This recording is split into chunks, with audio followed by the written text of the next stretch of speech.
Resenha do TJSC. Começa agora a resenha TJSC, com os destaques do Poder Judiciário Catarinense.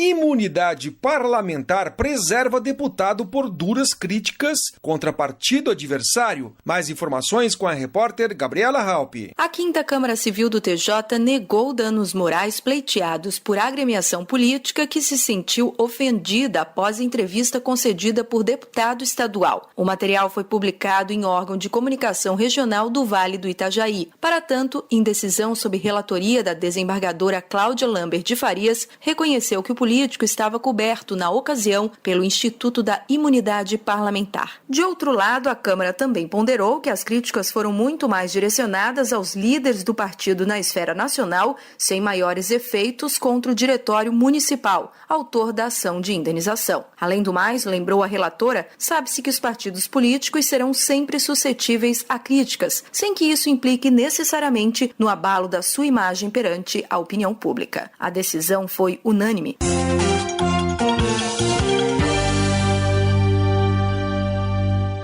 Cliente embriagado e com ânimos alterados pagará indenização a atendente ofendido. Mais informações com o repórter Diego Souza. A 5ª Câmara Civil do Tribunal de Justiça confirmou sentença que condenou cliente de bar ao pagamento de indenização por danos morais em favor de funcionário do estabelecimento por ele ter enxovalhado após discordância sobre valores cobrados em sua conta. Consta nos autos que o consumidor chegou ao local acompanhado por filho menor e lá permaneceu por cerca de 4 horas, tempo suficiente para beber 7 cervejas de 600 ml. Os problemas começaram no momento de acertar a conta, pois houve divergência entre as partes sobre o consumo registrado. Testemunhas relataram que o cidadão, completamente alterado, com nítidos sinais de embriaguez e voz embargada, iniciou uma confusão no ambiente com agressões verbais direcionadas aos funcionários do local. A polícia militar precisou ser acionada para contornar o conflito. As duas partes ingressaram no juízo com pleitos indenizatórios. A sentença confirmada pela Câmara, em matéria sobre a relatoria da desembargadora Cláudia Lambert de Farias, privilegiou a tese do atendente. O cliente terá que pagar R$3.000 de indenização por danos morais, acrescido das custas e honorários sucumbenciais. A decisão foi unânime.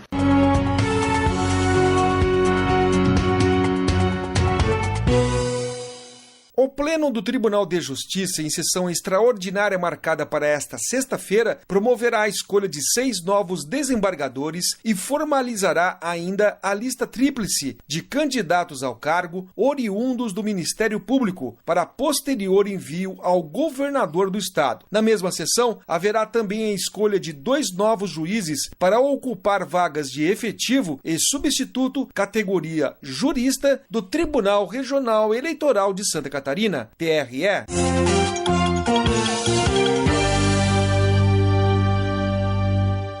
Banco indenizará cliente que virou refém em assalto e desenvolveu síndrome do pânico. Mais detalhes com a repórter Gabriela Halpe. A 3ª Câmara Civil do TJ confirmou a um banco a obrigação de indenizar em R$30.000 uma cliente que virou refém em assalto quando fazia saque em agência bancária de Porto Alegre. O fato levou a mulher a desenvolver síndrome do pânico, enfermidade que a impediu de trabalhar e desenvolver outras tarefas da vida cotidiana. O órgão julgador ainda acolheu recurso da autora para determinar o pagamento de suas despesas com medicamento. Os valores deverão ser atualizados desde a data do fato, abril de 2009.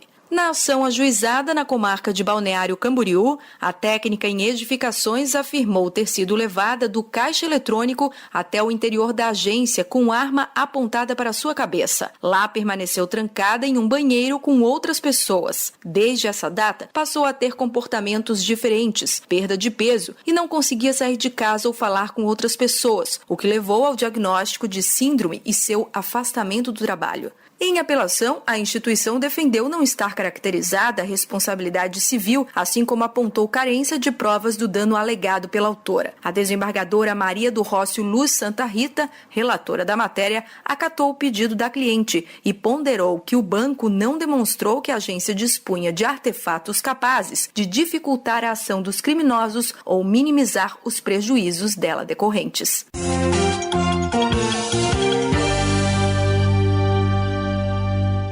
Dona de gato que fugiu de clínica após cirurgia receberá indenização de veterinário. Mais informações com o repórter Diego Souza. A terceira Câmara Civil do Tribunal de Justiça confirmou sentença da comarca de São José, que condenou um veterinário ao pagamento de R$2.000 à dona de um gato. Em 2014, o animal foi deixado na clínica para a realização de um procedimento cirúrgico, mas acabou fugindo do local depois da cirurgia. O bichano foi encontrado após 2 meses de procura incessante da cliente. Em apelação, o profissional afirmou que se ofereceu para auxiliar nas buscas ao felino e garantiu que o gato foi recapturado em bom estado de saúde. Relatou que a intervenção cirúrgica realizada foi resultado de negligência da dona, que permitiu que o gato ficasse preso em uma seta de portão. Ao final, questionou a publicação da cliente em rede social em que teria sido vítima de ofensas pessoais. O desembargador Fernando Carione, relator da matéria, considerou o valor arbitrado adequado e reconheceu a responsabilidade da clínica na fuga do animal de estimação,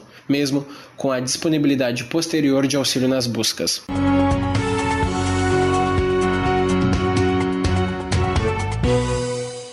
O programa de testes de paternidade por análise de DNA, fruto de parceria entre Tribunal de Justiça e diversos outros órgãos do Estado, completou 10 anos de existência com um índice de resolutividade superior a 98%. Oficialmente denominada de Programa de DNA em Audiências de Santa Catarina, a parceria busca garantir a realização de exames de DNA para o reconhecimento de paternidade nos procedimentos administrativos e judiciais e que fique comprovada a hipossuficiência de recursos das partes. Na última semana, foi encerrado o prazo para pedidos de kits para o primeiro lote de 2017. As comarcas solicitaram 938 kits. No total, por ano, o Prodinasc promove a distribuição de até 2.000 kits. No último dia 24, o geneticista Altemir Frederico Guidolin, do Laboratório de DNA da UDESC, com sede em Lages, apresentou o balanço das atividades ao longo de 2016 em reunião realizada na Corregedoria Geral da Justiça, que contou com a participação do Corregedor-Geral, desembargador Ricardo Orofino da Luz Fontes. Entre outras informações, o especialista relatou dados estatísticos sobre o programa, como a entrega de mais de 14.000 laudos desde a sua implantação em 2007.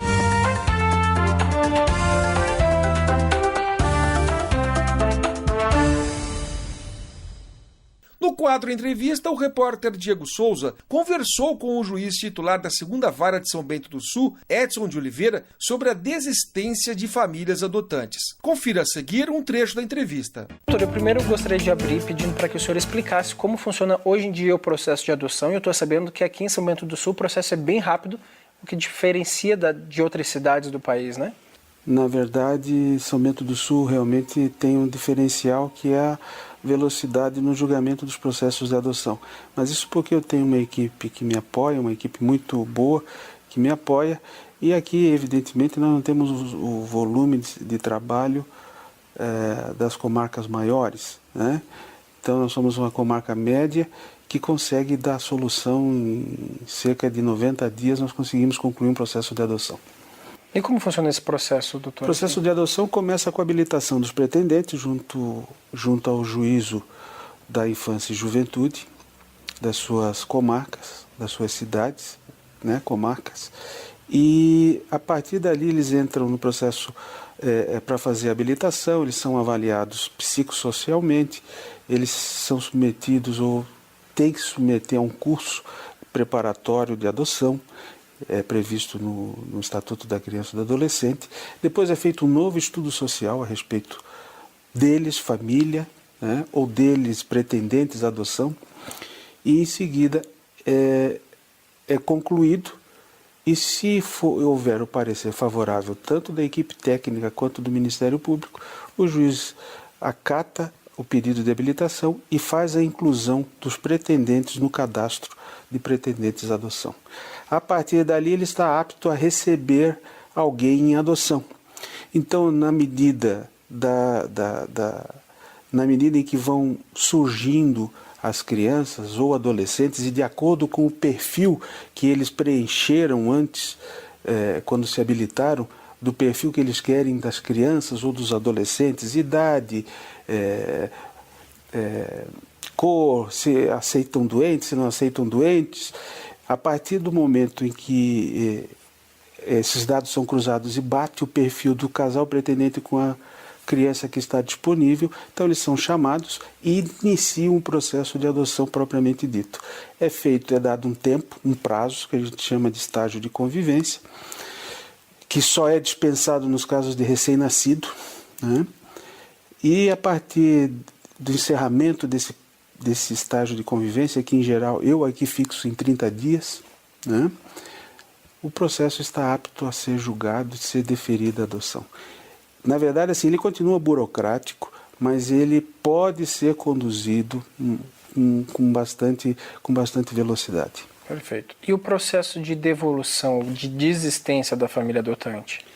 É assim, na verdade, eu até usasse bem um termo quando começasse aqui a nossa entrevista. Eu também não gosto de devolução, eu gosto do termo desistência da adoção. Né? Porque você acaba coisificando a criança, né? Ou o adolescente. Eu não gostei dele, eu devolvo e tal. O processo de devolução, que não deveria acontecer, né? Só acontece assim, a família que pretendeu adotar simplesmente entende lá por alguma razão que, em geral, eles sempre culpam as crianças e nunca a eles, né? Eles devolvem ao Estado, né? Então, essa criança que começou o processo de adoção, no estágio de convivência, retorna para o abrigo do Estado, né? Aqui em São Bento do Sul nós temos famílias acolhedoras, então, em geral, a gente consegue restabelecer os vínculos com as famílias acolhedoras, como já aconteceu em dois casos de desistência da adoção. Essa situação toda é uma situação tão crítica para a criança, uma situação tão crítica para nós que trabalhamos, que lidamos com isso, que nós não temos nem palavras para definir exatamente o que seja esse processo. Quais são as principais queixas, doutor? As principais queixas são relacionadas ao comportamento. Esquecem-se os pretendentes à adoção, ou os adotantes, que essas crianças, esses adolescentes já vêm de uma história conturbada. Eles têm uma história conturbada de vida, né? E eles acabam cobrando isso, eles acabam testando isso nas famílias dos adotantes para saber exatamente onde eles podem ir, né? Então, as pessoas que acabam devolvendo é porque não tem no meu conceito, não tem perfil para adoção, né? Porque não posso nem dizer que eles não são preparados. Eu posso dizer que eles não têm perfil de adoção, porque eles acabam coisificando. Eu nunca vi, por exemplo, que você pegasse um filho biológico e devolvesse para o útero. Sim. Né? Não existe isso, então também não pode existir na adoção. É quase que uma experiência, eles querem experienciar, né, a adoção, a companhia da criança, a companhia do adolescente, ao invés de se adaptarem, né? E sempre, nunca, eles atribuem a responsabilidade a eles próprios. É sempre as crianças. Então eles reclamam porque a criança começou a fazer xixi na cama, a criança não come, não teria modos para fazer uma refeição, tem baixo aprendizado na escola, chora muito. Então há uma série de situações que eles acabam, os adotantes, acabam usando como motivação para desistirem da adoção.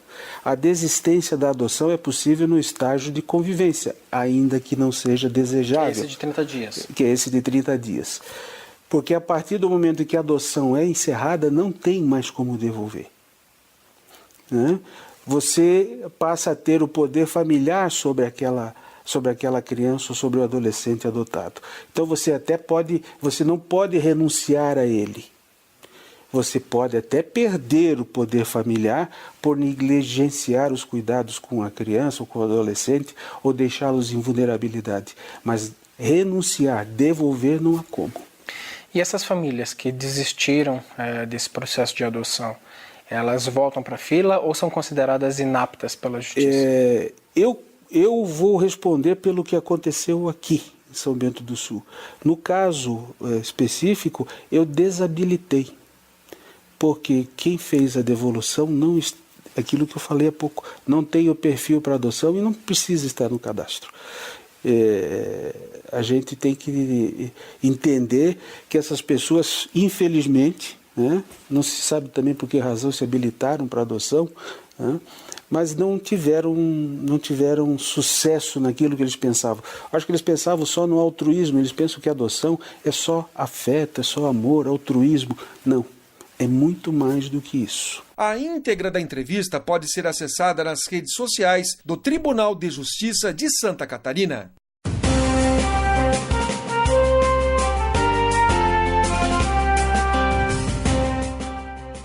Essa foi mais uma edição da resenha TJSC. Apresentação Marco Aurélio Gomes. Participação de Gabriela Halpe e Diego Souza. Textos e supervisão, assessoria de imprensa do Tribunal de Justiça de Santa Catarina. Até breve.